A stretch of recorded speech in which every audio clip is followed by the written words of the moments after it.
Same two teams battling in girls sub-state region semifinal soccer. Knights of Unity Christian up 2-0 in the first. They'll add to it. Chloe Vattenberg rips one towards the net.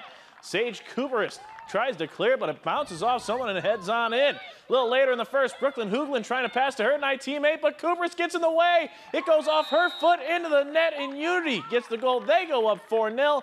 Knights went on to win 4-1. They'll take on Bishop Heelan for a trip to state.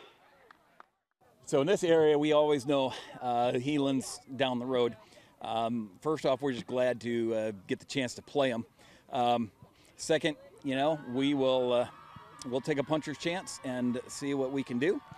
Now that game between the Knights and Crusaders, it's set for tomorrow night at Memorial Field. Kickoff set for 7 p.m. Other Siouxland squads in the boys sub-state finals looking to punch their tickets. The West Sioux Falcons, they're heading to state with a 3-1 win. Storm Lake tops Lamar's 2-0 to punch their ticket.